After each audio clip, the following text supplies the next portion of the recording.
안녕하세요. 오늘의 데일리 뉴스레터에 오신 것을 환영합니다. 1. 4개 대륙을 지배하세요. 2. 단 하나의 로켓으로. 3. 새로운 기술을 럭셔리라고 합니다. 한번 진실을 알아봅시다. 최근 한국의 다양한 미사일 시스템이 해외 곳곳에서 상당히 인정받고 있다는 소식입니다. 아시아에 이어 유럽, 오세아니아, 남아메리카 4개 대륙에서 좋은 소식이 들려오고 있는 상황인데요. 한국과 폴란드 방산협력 상징으로 꼽히는 천무 발사대가 폴란드에 실전 배치될 전망입니다. 경남 창원 하나에어로스페이스 생산 공장에서는 짙은 녹색으로 칠해진 직사각형 상자 모양의 미사일 발사대가 모습을 드러내 전운이 감돌았는데요. 한화에 따르면 이 발사대는 폴란드에서 최종 조립대 전선에 배치될 예정으로 폴란드와 작년 10월 기본 계약을 체결한 후 9개월도 안 돼 생산됐습니다. 계약에서 생산까지 보통 3년 걸리는 일을 한국은 놀라운 속도로 단기간에 해낸 겁니다. 다연장 로켓 천무는 한국과 폴란드 방산 협력의 대표적인 상징으로 폴란드의 경우 한국 엔지니어들을 데려가고 싶다고 할 정도로 천무에 만족감을 보이고 있다는 후문입니다. 앞서 주한 폴란드 국방무관 마르티시니스 대령은 천무는 폴란드 육군에 역량을 제공하고 유럽 안보에 중요한 역할을 한다며 끈끈한 협력의 증명이고 앞으로의 협력을 위한 시작이자 의지라고 밝혔습니다. 실제로 이번에 폴란드로 출하된 천무 발사대는 폴란드 방산기업이 생산한 차량, 현지 사격 통제 시스템과 합쳐진 후 폴란드 동부전선을 담당하는 육군기계화 사단에 배치될 예정입니다. 그리고 앞서 4월에도 사우디아라비아가 한국에 천무 이문을 도입한 모습을 공개하면서 사우디와 방산 협력이 긴밀해진 사실을 확인할 수 있었는데요. 해당 사진에선 천무 MLRS의 사우디 육군 상징과 함께 878분과 885분 번호가 각각 찍혀 있어 실전에 배치됐다는 사실이 외부에 처음 드러났습니다. 그런데 최근 호주에서도 천무 실사격에 너도나도 감탄하며 입이 떡 벌어졌다고 합니다. 최근 호주에서 진행된 2023 탈리스만 세이버 훈련에서 천무 실사격 시연을 보게 된 호주의 포병 장교들과 더불어 군 당국 관계자들이 감탄을 자아낸 건데요. 탈리스만 세이버는 미국과 호주가 주도하고 한미일 등 13개 동맹국이 중국을 견제하기 위해 2년마다 실시하는 다국적 연합훈련으로 이번에는 무려 3만 병력이 참여했습니다. 역대 최대 규모로 열린 이번 훈련에 한국은 해병대 대대급 병력이 처음으로 참여해 대형 수송함인 마라도함과 구축함인 문무대왕함, K9 자주포와 천무, 한국형 상륙돌격 장갑차, 마리논 상륙기동 헬기 등을 선보였습니다. 이 가운데 K9 자주포와 천무의 실사격 훈련을 진행했는데 고성능 미사일 무기인 천무를 해외에서 열리는 연합훈련에서 실사격하는 건 이번이 처음이다. 더욱더 특별한 의미가 있었습니다. 특히나 천무 사격을 직접 눈으로 보게 된 13개국의 군 지휘관들은 탄성을 자아내며 천무야말로 미국 주도의 지대함 타격 작전에 기여할 수 있는 무기라고 평가했습니다. 실제로 천무는 최대 사거리 45km의 230mm 무유도 로켓 12발과 최대 사거리 80km 이상의 로켓 12발을 탑재해 미국의 하이마스와 비교되는 무기체계로 대함저지 사격용으로도 사용될 수 있습니다.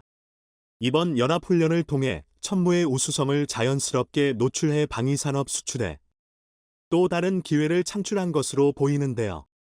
천무는 하이마스보다 10km 더 가고 로켓 6발이나 더 탑재해 위력이 상당하지만 가격은 비교가 안 될 정도로 저렴해 많은 전 세계 국가의 이목을 집중시켰습니다. 실제로 2023 탈리스만 세이버의 훈련전 대장인 데미안 힐 호주 육군 준장은 천무의 성능이 매우 훌륭하다며 포병 장교로서 천무 실사격 시연을 보게 돼 정말 기쁘다며 벅찬 반응을 보였습니다. 힐 준장은 한국은 이번에 K9 자주포와 천무를 호주에 처음으로 배치해 실사격 훈련에 참여했다며 이들 통해 지역 파트너들과 상호 운용성 향상을 입증했다고 말했습니다. 그러면서 한국이 탈리스만 세이버에 상당한 규모로 참가한 건 한국과 호주 양국의 국방관계 성장을 보여주는 가시적 사례라고 강조했습니다. 천무를 통해 한국과 호주의 안보 분야 밀착이 강화될 수 있는 전기를 마련한 것으로 보이는데요. 그런데 천무 말고도 사실 한국에게는 또 다른 비밀병기가 존재합니다. 바로 국산 함대함 미사일 해성으로 최근 콜롬비아 해군이 한국에서 도입한 해성이 단 한 발로 표적 함정을 격침하는 영상을 공개하면서 전 세계 방산 업계를 발칵 뒤집어놨습니다. 주요 외신에 따르면 콜롬비아 해군은 호위함에서 해성 미사일을 발사해 표적함을 격침하는 영상을 지난달 23일 SNS에 전격 공개했습니다. 해당 영상을 본 네티즌들은 엄청난 폭발을 일으키며 표적함을 격침하는 모습에 예상보다 위력이 커 놀랍다는 반응을 보였는데요. 영상에서 해성 미사일 한 발은 발사된 뒤 표적함 상공에서 수직으로 고속 낙하, 표적함에 명중한 뒤 강력한 폭발을 일으켰습니다. 콜롬비아 해군에 따르면 흔적을 알아보기 힘들 정도로 완파된 표적함은 이내 침몰한 것으로 알려졌습니다. 이번 미사일 발사는 중남미 해군 다국적 연례연합훈련 유니타스 2023분의 일환으로 콜롬비아 해군이 카리브 일대에서 실시된 해상훈련으로 이뤄졌습니다. 그런데 이번 훈련에서 해성 미사일이 표적을 격침해 활약하자 해당 소식을 전해들은 현지 언론에서는 대서특필될 정도로 발칵 뒤집어졌다고 합니다.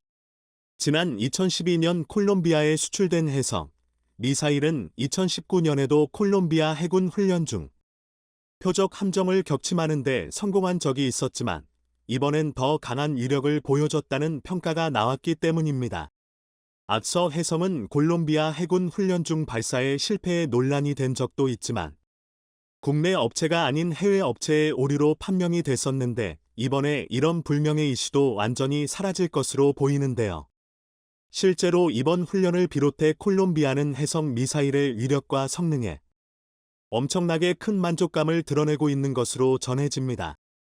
최대 사거리가 150km에 달하는 해성 대함 미사일은 북한군 유도탄 고속정에 탑재된 스틱스 대함 미사일에 비해 4배 이상의 긴 사거리를 자랑합니다. 또한 레이더 탐지를 피하기 위해 수면에서 5m 정도의 저고도로 무리를 스쳐 날아가는 해면 밀착 비행 즉시 스키밍 기능을 갖추고 있으며 제공격 기능도 갖고 있습니다. 2005년 이후 국내에서는 세종대왕급 이지스함을 비롯해 한국형 구축함 및 신형 호위함, 윤영하급 미사일 고속함 등에 실전 배치됐는데요. 이렇듯 세계적인 대함 미사일들과의 경쟁에서도 뒤지지 않는 능력을 가진 해성은 세계 각국에서 러브콜을 받고 있을 정도로 인기가 높습니다. 그 이유는 바로 성능 면에서 경쟁 대함 미사일들을 능가하면서도 거기에 더해 가격 경쟁력까지 갖추고 있기 때문인데 ADD에 따르면 해성을 기반으로 전술함 대지 미사일도 개발된 상태입니다.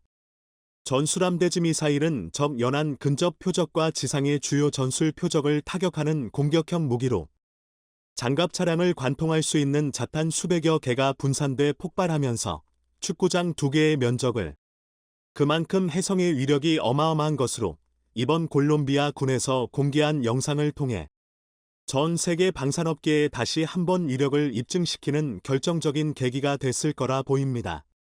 그런데 최근 국내 방산업계에 또 다른 한 획을 그을 기쁜 소식이 전해졌는데요. 바로 한국이 개발한 함대공 미사일이 최초로 해외에 수출될 가능성이 높다는 소식입니다. UAE에서 한국에 직접 러브콜이 들어온 건데 해당 사업을 수주할 경우 외국산 전투함에 국산 함대공 미사일이 통합되는 첫 사례가 될 전망입니다. 프랑스 매체 인텔리전스에 따르면 최근 한화와 LI-진엑스원이 프랑스 나발그룹이 UAE들 위해 제작한 고원드 2500 초기함에 탑재할 미사일 장착 사업에 도전장을 던진 것으로 알려졌습니다. 해당 사업에는 이미 유럽 방산 그룹 MBDA와 UAE 방위산업 획득을 담당하는 타와준 경제위원회가 공급 계약을 협상 중인데 한국이 입찰에 참여한 겁니다.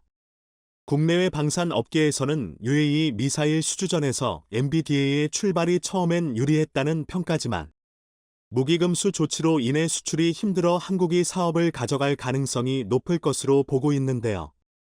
2020년 독일과 프랑스, 이탈리아 등 세계국이 운해 리비아 무기금수를 위반하는 국가에 대해 제재를 가하면서 MBDA의 UAE 미사일 수출이 쉽지 않을 거라는 분석입니다.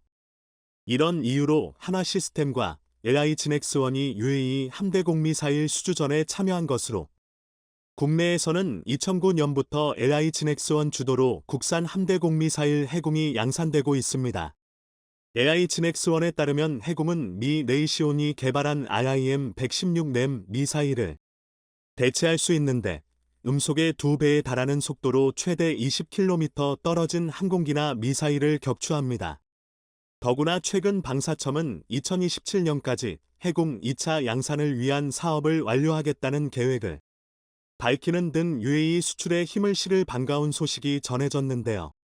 2차 양산을 통해 함정 생존성과 직결되는 근접 방어 능력이 한층 더 강화될 것으로 보이는데 방사청에 따르면 해군 호위함, 구축함 등에 순차적으로 탑재될 예정이라고 합니다. 한국은 앞서 UAE에 미사일을 수출한 경험이 있는 만큼 이번에도 좋은 소식을 기대해도 좋을 것 같은데요. 높은 국산화율을 바탕으로 미사일 무기들 전력화에 우리 해군력에 큰 보탬이 되는 걸 넘어 이를 바탕으로 해외에 우리 무기를 수출하는 대한민국 방산업계가 참으로 자랑스럽습니다. 얼마 전 폴란드 라디오 매체 폴스키에고 라디아 24 붙는 폴란드가 한국에서 24조 원 규모의 대출을 받았다고 보도했습니다. 한국은 폴란드에 무기를 수출하면서 12조 원 규모의 대출과 보증을 해줬는데 폴란드가 애초 알려진 것보다 더 많은 24조 원 지원을 요구했다는 내용이었습니다. 일부 한국 언론들도 폴란드가 20조 원 이상의 금융 지원을 요구했는데 이것은 한국수출입은행과 무역보험공사의 수출금융 한도를 초과하는 것이기 때문에 우려가 제기된다는 보도를 하기 시작했습니다. 그러자 폴란드 재무장관은 즉각 한국의 추가 대출을 받은 적 없다고 부인했고 그와 슈차크 부총리 겸 국방장관 또한 방산 수출 20조 원에 대해 한국의 금융 지원을 요청한 적 없다며 이례적으로 적극 해명했습니다. 한국과 폴란드 언론의 보도 내용에는 사실과 다른 부분이 있는 것으로 확인됐습니다. 폴란드에 대한 1차 12조 지원은 검토 중이며 2차 계약을 앞두고 20조 원 지원은 논의조차 진행되고 있지 않다는 것이 확인된 것입니다. 한국방위사업청에서도 이와 관련해 다소 성급한 우려라는 입장을 밝혔습니다. 국내 방위사업 학박사 1호로 잘 알려진 최기일 한국방위산업연구소 소장은 이렇게 말합니다. 국제방산거래에서 미국을 제외하면 정부의 금융지원을 수반하지 않는 경우는 거의 없고 미국도 정부 차원의 해외 원조와 방산 기업의 로비를 합법적으로 인정하고 있어 사실상 금융지원을 하고 있는 것이다. 정부가 이미 방산을 수출전략 산업으로 육성하겠다는 목표를 밝힌 만큼 이를 문제 삼아 수출의 지장을 초래하지는 않을 것으로 기대한다. 더구나 방산교역에 있어서 후속 군수가 차지하는 비중은 60에서 80%에 달합니다. 이런 점들을 고려할 때 이번 폴란드 수출은 유럽 시장 진출의 교두보라는 의미까지 더하고 있기 때문에 한국의 금융 지원이 계약 자체를 흔들 걸림돌이 되지는 않을 것이란 전망이 우세합니다. 일각에서는 계약 규모가 워낙 크기 때문에 디졸트나 모라토리엄에 대한 우려도 제기하고 있는데요. 폴란드는 동구권의 중심국가인데다 신용등급도 나쁘지 않아 아직까지 모라토리엄을 우려할 수준은 아닌 것으로 보입니다.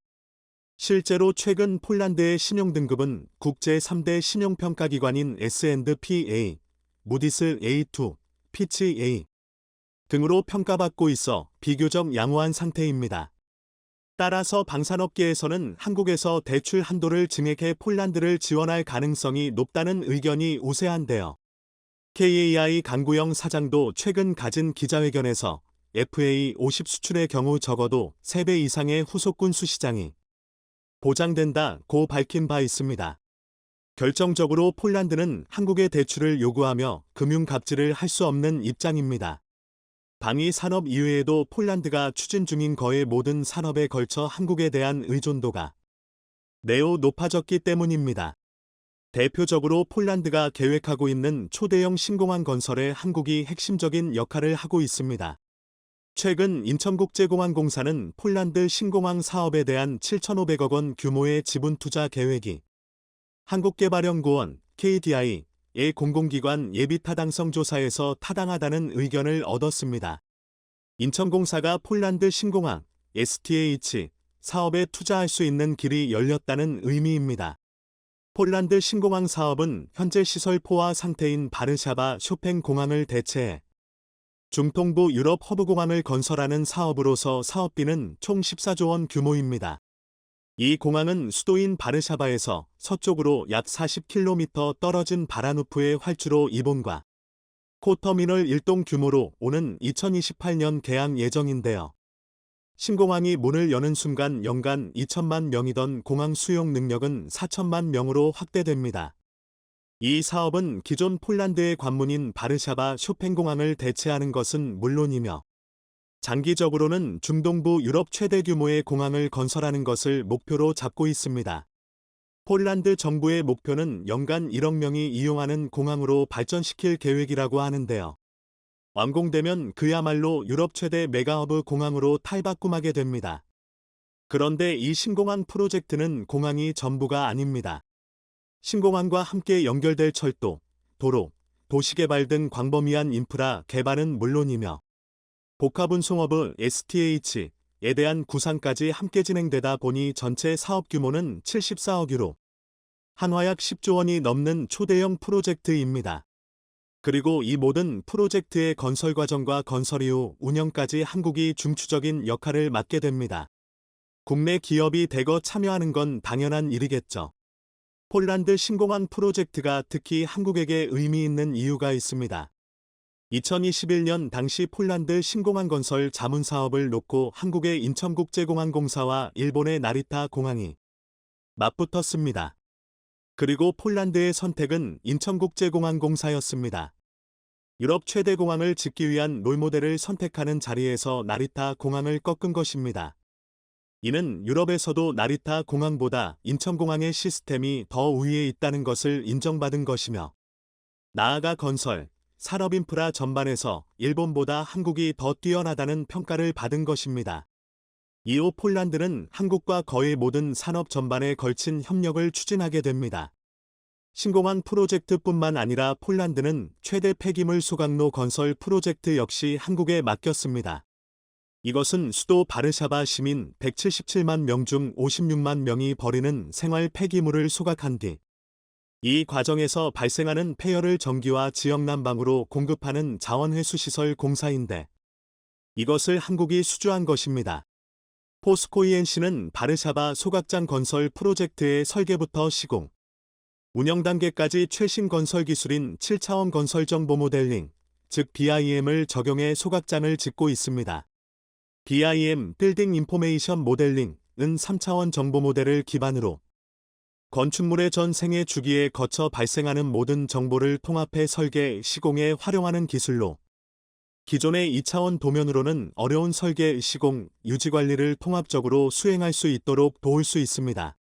포스코 ENC는 바르샤바 소각장 건설 현장에서 설계 차원의 3D를 넘어 공정 관리, 원가 관리, 공장 자동화 자재 조달 관리 등 모든 영역의 BIM을 활용하고 있습니다. 내년 7월 이 폐기물 소각로가 준공되면 폴란드 최대 규모의 소각로가 완성되는 것인데요. 유럽연합에서 폐기물 소각 에너지를 재생에너지로 분류하고 있기 때문에 앞으로 유럽에서 지속적인 소각로 발주가 있을 것으로 보고 있습니다. 소유럽 국가는 폐기물 소각 시설이 보편화돼 있지만 동유럽 국가들은 지금까지 매립 위주였습니다. 이제 막 동유럽 국가들도 소각시설을 도입 정착하는 단계인데 한국이 폴란드에 건설한 첨단 소각장을 본다면 앞으로 슬로바키아, 루마니아 등 발주가 확대될 수 있습니다. 이처럼 폴란드는 방위 산업 외의 다양한 핵심 산업 인프라 건설 역시 한국에 맡기고 있습니다. 자칫 한국에 제때 계약금을 입금하지 않거나 대출을 해달라는 등 금융 갑질을 하다가는 폴란드 산업 전체가 멈출 수 있는 상황이 된 겁니다. 더구나 폴란드는 미래가 걸린 사업 역시 한국과 협력을 약속했습니다. 폴란드는 우크라이나의 최인접국으로서 전쟁이 종료된 이후 우크라이나 재건 사업이 시작될 때 가장 핵심적인 역할을 할 수밖에 없는 국가입니다. 따라서 우크라이나 재건 사업은 벌써부터 중국, 일본 등 많은 국가들이 관심을 기울이고 있는데요. 그런데 이마저도 폴란드는 한국을 선택했습니다. 한국은 폴란드 정부 기관과 공통으로 우크라이나 재건 사업에 참여하는 방안을 모색 중입니다. 국토교통부 산하 공공기관인 한국해외인프라 도시개발공사는 폴란드 투자무역청과 공통사업 개발, 사업 내용 공유 등 협력을 위한 MOU를 맺었는데요.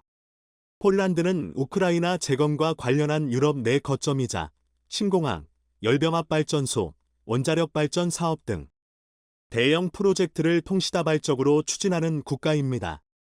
폴란드가 방위산업의 모든 산업 전반에 걸쳐 한국과 협력을 결심한 계기가 있습니다. 지난해 하나에어로스페이스 측과 K9을 계약할 당시 폴란드가 내세운 조건은 하나였습니다. 한국군이 사용하는 전차와 통일하게 생산해달라. 이것이 폴란드 실사단이 창원 공장을 방문해 실사한 이후 내놓은 요구 조건이었습니다.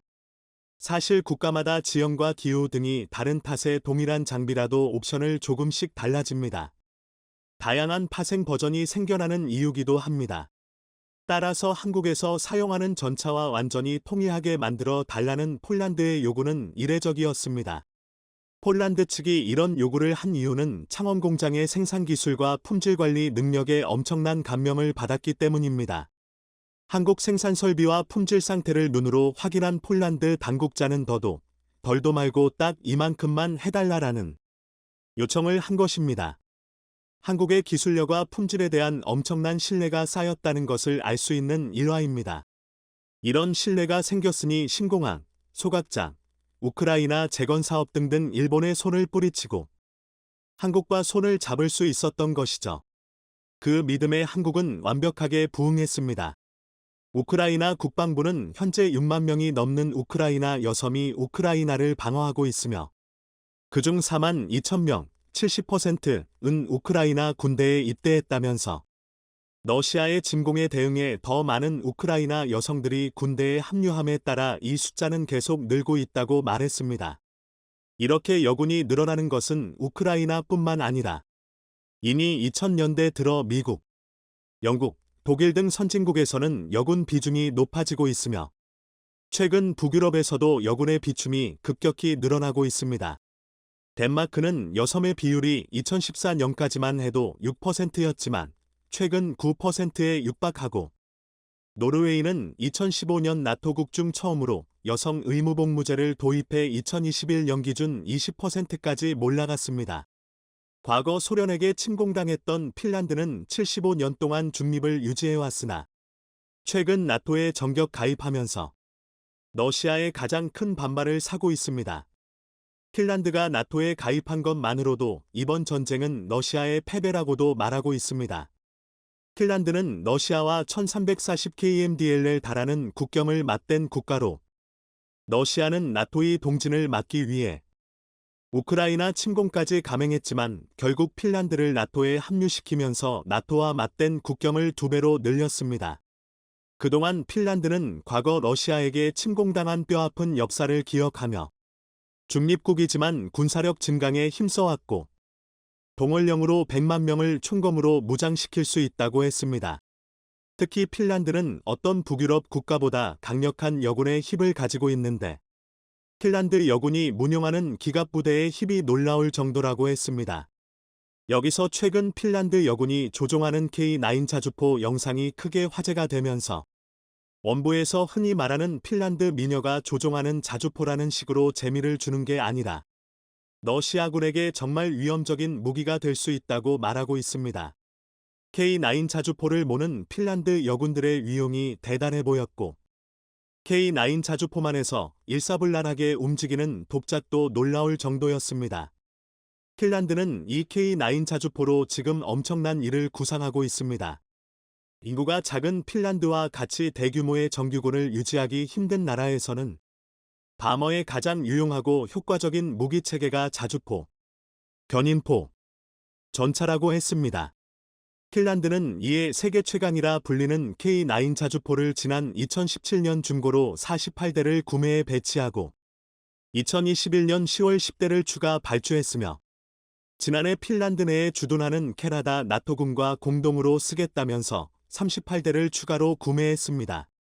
이렇게 총 96대를 구매했는데 최근에는 견인포 600대를 자주포로 교체하겠다면서 그렇게 되면 700대의 K9 자주포로 엄청난 포병 전력을 갖추게 됩니다.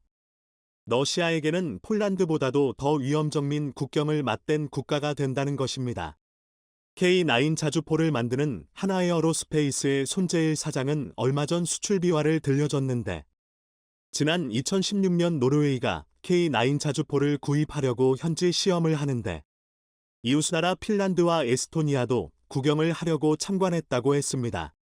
그런데 노르웨이보다 핀란드와 에스토니아가 더 놀랐고 핀란드는 잽싸게 사겠다고 하며 에스토니아도 구입 의사를 밝혔습니다. 하나는 지금 당장 신제품을 만들면 시간이 걸리는데 중고라고 사겠냐고 하자 핀란드가 바로 중고 48대를 사겠다고 했고 결국 노르웨이보다 9개월 먼저 구매 계약을 맺었습니다. 그런데 이렇게 북유럽의 국가들이 K9 자주포에 반한 이유는 그 놀라운 성능과 뛰어난 가성비 때문이기도 하지만 더 큰 이유가 있었습니다. 에스토니아 고위 군사 관계자가 2018년 K9 자주포를 운용하는 한국의 부대를 방문했는데 에스토니아 장군이 보는 앞에서 한국군 최고 책임자는 부대에 배치된 신병에게 K9 자주포를 운용해보라고 지시했습니다. 그런데 초년병도 쉽게 조작하는 것을 보고 에스토니아 장군이 감동했고 에스토니아는 K9 자주포 12문을 계약하고 이후 23문을 더 계약했습니다. 이것은 처음 다뤄보는 초년병도 쉽게 운용할 수 있을 만큼 조작법이 쉽다고 했는데 자주포를 처음 다뤄보는 여군들도 쉽게 다룰 수 있고 정규군이 아닌 예비군들도 동원되면 바로 다룰 수 있다는 큰 장점이 있다고 했습니다. 여성 의무복무제를 도입해 여군 비율이 무려 20%나 되는 노르웨이에서도 이 K9 자주포는 가장 강력한 무기 중 하나로 손꼽히고 있습니다. 2021년 공개된 K9 자주포가 발사될 때 놀라는 노르웨이 여군의 모습이나 올해 공개된 선언을 달리는 K9의 위력을 설명하는 노르웨이 여군의 모습도 민상적이었습니다. 가장 강력한 성능을 지니면서도 쉬운 조종법과 자동장전 시스템까지 갖춘 K9 자주포는 여군들이 운용의 위력을 발휘하기에 가장 좋은 조건이 되었고 이 때문에 북유럽 국가들이 K9 자주포를 앞다두어 도입했다고 했습니다. 상대적으로 K9 자주포와 경쟁하는 독일 PGH-2000은 조정법을 의의는데 6개월 이상 걸리고 유지보수도 어려워서 이들 국가가 K9 자주포를 선호하는 이유라고도 했습니다. 그런데 이들 나라에게 한국은 운용하기 편한 무기만 전달해준 것이 아니라 한국의 여군이 직접 운용하는 장면까지 보여주었습니다. 지난 3월 육군 제7포병여단의 K9A1 자주포 사격 훈련에서 놀라운 장면이 목격되었습니다.